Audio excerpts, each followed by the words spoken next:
Hello बच्चों, let's read this question. The question says three particles of mass is 50 gram, 100 gram and 150 gram are placed at the vertices of an equilateral triangle of side 1 meter as shown in the figure. The x, y coordinates of the center of mass will be option first 7 by 12 meter, root 3 by 8 meter. Option second root 3 by 4 meter, 5 by 12 meter. Option third 7 by 12 meter, root 3 by 4 meter. And option fourth root 3 by 8 meter, 7 by 12 meter. तो इस question के अंदर हमें बोल रखा है कि हमारे पास तीन मासेज हैं, वो एक इक्विलेटरल ट्रायंगल के जो कॉर्नर्स हैं उनके ऊपर रखे गए हैं. तो हमें सेंटर ऑफ मास के जो कोऑर्डिनेट्स हैं वो हमें फाइंड आउट करने हैं. तो बात करते हैं की कंसेप्ट की यदि बात की जाए इस क्वेश्चन के लिए कि क्या की कंसेप्ट हमारे पास यूज होने वाला है, तो की कंसेप्ट हमारे पास यहाँ पे यूज होगा कि जो सेंटर ऑफ मास होता है उसके कोऑर्डिनेट्स यदि हमें फाइंड आउट करने हैं, हमें सेंटर ऑफ मास के जो कोऑर्डिनेट्स हैं वो फाइंड आउट करने हैं, तो उसके लिए हमारे पास एक फॉर्मूला रहता है सेंटर ऑफ मास. तो सेंटर ऑफ मास के हमें क्या फाइंड आउट करने हैं, कोऑर्डिनेट्स. तो कोऑर्डिनेट्स एक तो एक्स कोऑर्डिनेट होगा और एक वाई कोऑर्डिनेट होगा. तो यदि मैं एक्स कोऑर्डिनेट जो है सेंटर ऑफ मास का, उसको मैं बोल देता हूं आर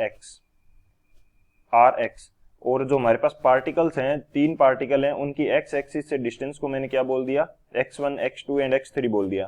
तो आर एक्स की जो वैल्यू है ये मेरे पास क्या होगी, ये मेरे पास हो जाएगी m1 x1 plus m2 x2 plus m3 x3 और डिवाइडेड बाई क्या आ जाएगा मेरे पास m1 plus m2 plus m3. तो ये मेरे पास आ जाएगा एक्स कोऑर्डिनेट. और इसी तरह से यदि सेंटर ऑफ मास का वाई कोऑर्डिनेट मेरे को फाइंड आउट करना है तो इसको मैं बोल देता हूं आर वाई. तो और जो हमारे पास तीनों पार्टिकल्स हैं उनकी वाई एक्सिस से जो डिस्टेंस है वो क्या मान लेता हूं मैं, y1, y2 एंड y3 मान लेता हूं रिस्पेक्टिवली. सो ये कंडीशन आएगी. तो यहाँ पे मेरे पास क्या आ जाएगा, m1 y1 plus m2 y2 plus m3 y3. ये हमारे पास वाई कोऑर्डिनेट के लिए आ जाएंगे. So divided by m1 plus m2 plus m3. ये जो फॉर्मूला है इसकी ये कोई लिमिटेशन नहीं है कि इसके अंदर तीन पार्टिकल से फाइंड आउट कर सकते हैं. यदि हमारे पास चौथा भी पार्टिकल है तो ऊपर हम ऐड कर देंगे m4 x4, डिवाइड में नीचे ऐड कर देंगे प्लस m4, और y के लिए सेम कर देंगे m4 y4 divided by plus m4. सो इसके साथ ऐड कर लेंगे तो आगे वाला जो फोर्थ जो पार्टिकल है उसके कारण भी कोऑर्डिनेट के अंदर जो भी चेंज होगा वो इसके अंदर एड ऑन हो जाएगा. सो ये हमारे पास क्या रहेगा, की कंसेप्ट रहने वाला है. तो बात करते हैं सॉल्यूशन की. अब यदि बात की जाए सॉल्यूशन की तो ये हमें क्वेश्चन के अंदर डायग्राम दिया हुआ है, तो इसके अकॉर्डिंग हम सोल्व कर लेते हैं. मेरे को चाहिए सबसे पहले कि मैं सेंटर ऑफ मास का एक्स कोऑर्डिनेट फाइंड आउट कर लेता हूँ.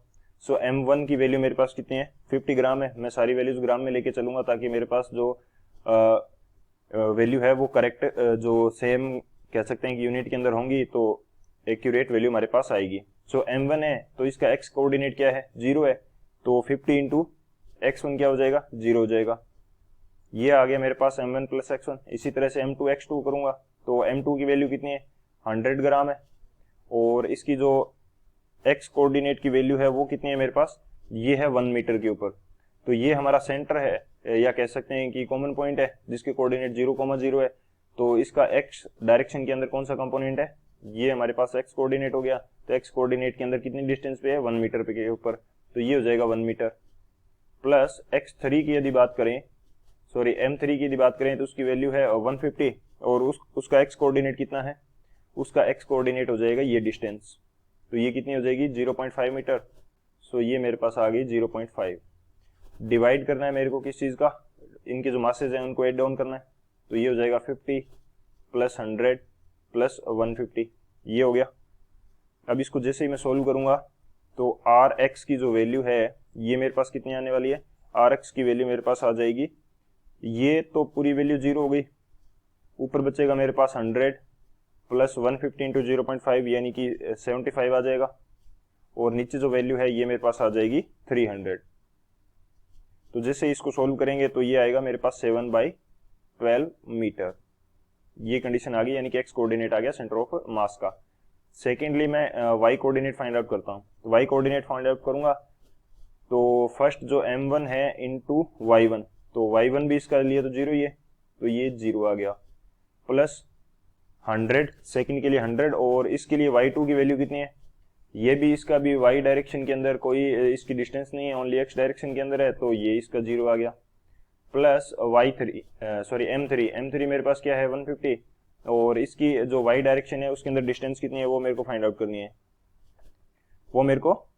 करनी है, यानी कि ये जो डिस्टेंस है जिसको मैं h बोल लेता हूँ, ये मेरे को फाइंड आउट करनी है। सो ये किस प्रकार से मैं फाइंड आउट करूंगा, तो ये जो एंगल है 60 डिग्री, इसको मैं यूज कर लेता हूँ as 1060 degree, which is equal to perpendicular by base. Perpendicular क्या है, हाइट h, और बेस क्या है मेरे पास 0.5 मीटर, यानी कि 1/2 मीटर। सो 1060 की वैल्यू कितनी होती है √3, तो 0.5 का इधर मल्टीप्लाई करूंगा तो यानी कि 1/2 का मल्टीप्लाई करना पड़ेगा, तो ये हो जाएगा √3/2। सो हाइट की वैल्यू कितनी आ जाएगी, √3/2 आ जाएगी h की वैल्यू। सो ये डिस्टेंस कितनी हो जाएगी, √3/2 हो जाएगी, और सेम यदि मैं मास को ऐड ऑन करूंगा तो ये मेरे पास 300 आने वाला है, तो ये वैल्यू टोटली 0 हो जाएगी, ये 100 वाली भी टोटली 0 हो जाएगी, तो RY मेरे पास कितना बचेगा, वो बच जाएगा मेरे पास यहाँ पे, ये चला जाएगा 2 पे, तो ये बचेगा √3/4 meter. So centre of mass जो है उसके कोऑर्डिनेट्स मेरे पास क्या आएंगे, x कोऑर्डिनेट आ रहा है मेरे पास 7/12 मीटर, कोमा y कोऑर्डिनेट कितना आ रहा है √3/4 मीटर, ये आ रहा है। सो कौन सा ऑप्शन करेक्ट होगा हमारे पास वो देख लेते हैं। ऑप्शन की यदि बात की जाए तो जो थर्ड ऑप्शन है हमारा वो करेक्ट हो रहा है, 7/12 मीटर कोमा √3/4 मीटर। सो जो ऑप्शन सी है वो हमारा करेक्ट होगा। So option C is the final answer. I hope you understood it well. Best of luck. Thank you.